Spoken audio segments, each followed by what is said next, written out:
mtida satondo satsigime papa na betsibe papa na ritse na katia émission Moseka de Maleo moderne chaîne YouTube ya imo coach na biso ibenge mama Moseka pena bosani tsemo cordo Montréal toujours ya Roger Leponda esikozali penelo sutuza susna nini engaye tuzaka na katia émission Moseka de Maleo moderne nini ba wala mbele solelo ba wala solelo nini kota nelo mabeli susu.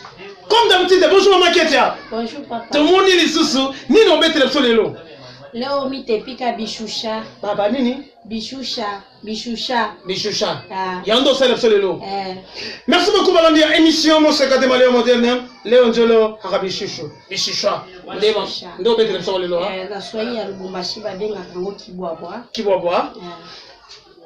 Tolanda on accepte bilo sa bishusha. Merci.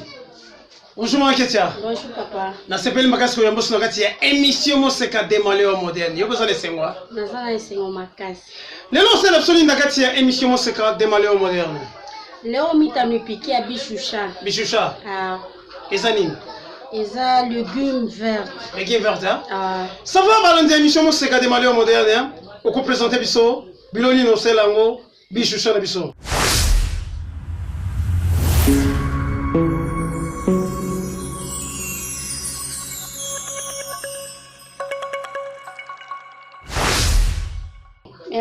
Mubishusha bietu tunatiaka i dembi, oignon, nyanya, ail, na kalanga poudre, na pilipili verte, yoi na chumvi.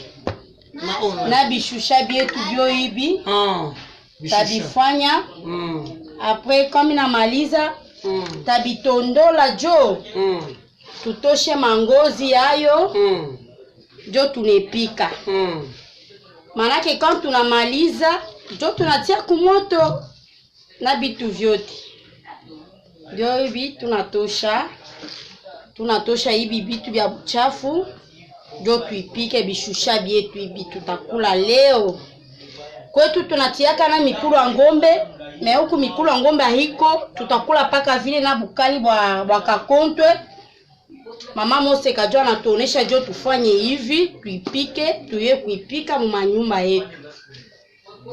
Mina chafu, tunatosha mangozi, tunatosha ya mukati ya bishusha, jo tunepika. Hivi vyote hivi vya uchafu. Kwa mina maliza hapa, mita tromper légumes yangu pendant 4 fois jo kaka na buchanga bwa mingi sana. Jo kama unapenda kula utakula yo au utasikia buchanga ta tremper 4 fois mai jo ni kati.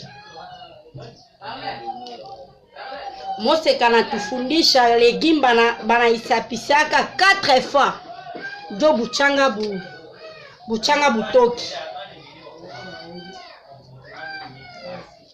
Bishusha bietu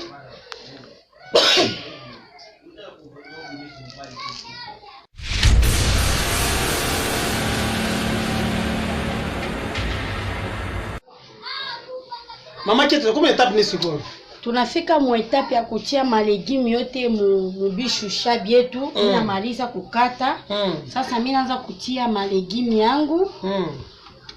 Ninatia malegimi yangu.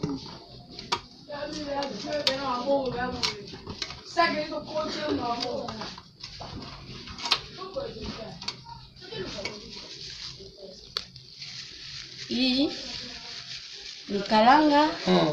Ninatia kalanga yangu mara moja. Mais acha musunite hein? Tena acha musunite. Parce que mikuru ya ngombe haiko. Tutapata wapi hapa? Ngombe ni hatari. Jo tutepika hivi simple, tunakula na bukali. Bitapita nabyo bien. Mimi natia chumvi yangu kidogo. Unaisha.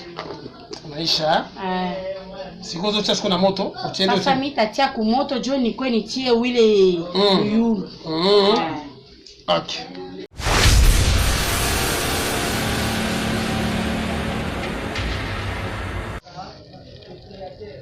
Makete combien d'étapes nesi quoi? Nakomi na étape ya kotia huile nanga na bishushi. Nakomi kotia. Na kotia ebele te po soki eleki lisusu ekozala mabe. Natika ndani. Esala légume vert. Nakomi kobalola. Nakomi komélanger nguba na huile nanga na basolo. Naanza kupindula sasa, kalanga na nyanya na pilipili na mafuta mubishusha byangu. Okay. Sasa mimi naacha sasa bitokote.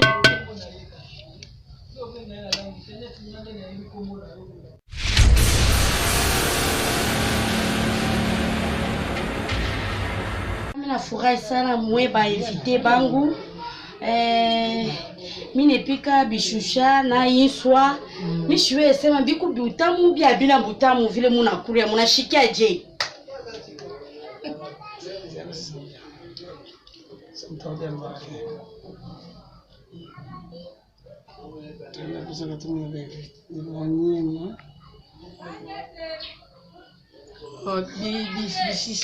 Bishusha eza na monoko nini na oyo kozolo Kaka yonde mutozoli ati. Eza ndenge nini?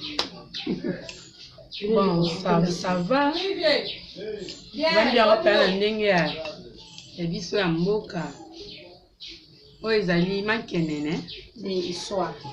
swa ok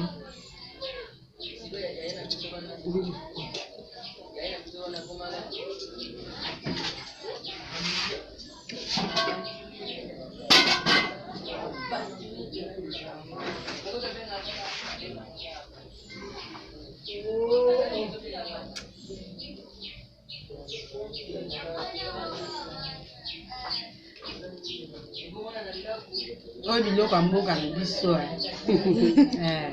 ya kolia na so nto eza biloko ya mboka na biso toza na kati ya fondation Émission Moseka kitoko makasi boye nde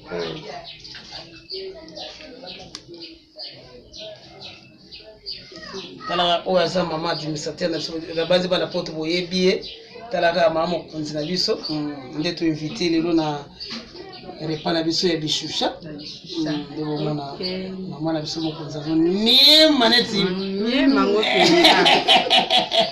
neti leta aza te nkoye mo opesa leta Bon appétit. oyo eleki na quiz ya solo ha eleki na mutu alie quiz oh tikolo baboye yambe ya solo eleki mpenza na mutu alie soso mutu alie quiz ta alie poisson tozolia na appétit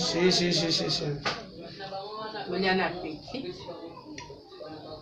oyo eza vivre fouete ya solo ha oya biloko ya chere ya mboka ta nde tolia avec appétit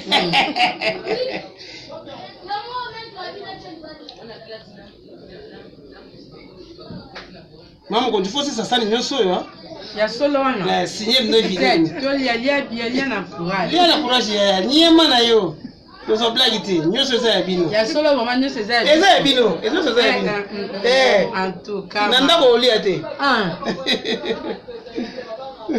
tobongama na position balobi eza ya biso Lisette balobi eza ya biso eza biloko ya mboka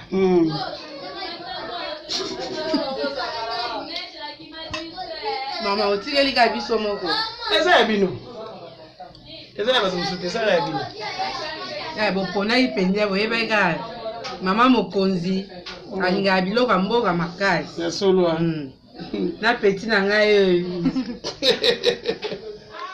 tanye tolia Esili tena bisira basovisa.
ya bokoko ya mboka Congo.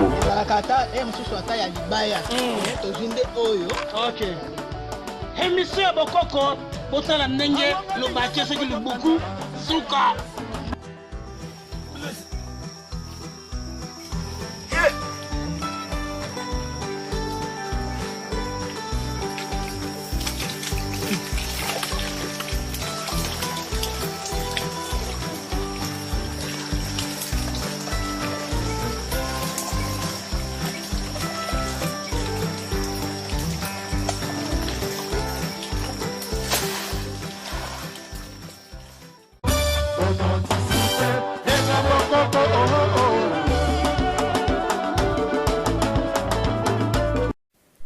Vous en avez marre d'envoyer de l'argent vers votre famille en Afrique et qui n'est toujours pas utilisé à bon escient? Comment supprimer la frustration et la peur au ventre qui hantent les esprits de la diaspora lors d'envoi d'argent vers l'Afrique en se disant « Est-ce que l'argent envoyé à ma famille va-t-il être dépensé à bon escient ?»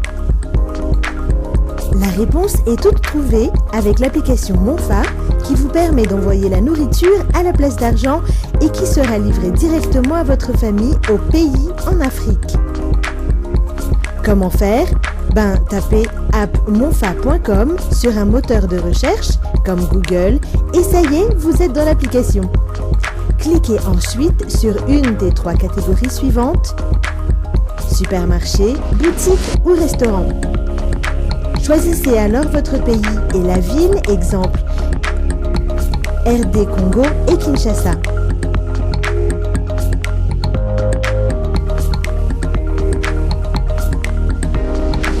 Voilà, vous y êtes, vous pouvez choisir le magasin et commencer vos achats.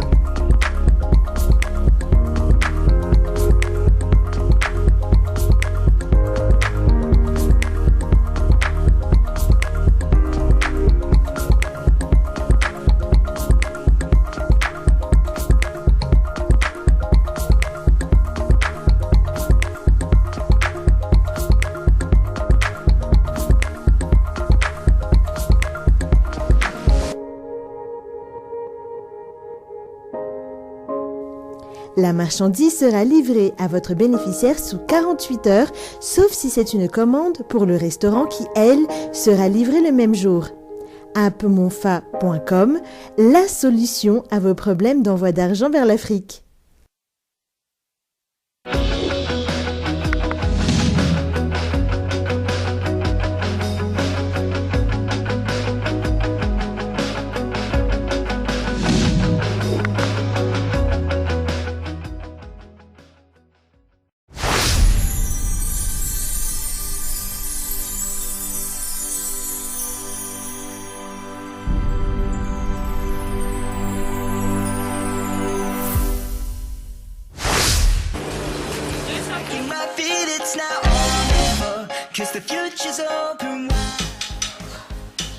Très heureux de vous retrouver, très nombreux, le fidèle qui m'a l'émission Mon secret de Malewa moderne.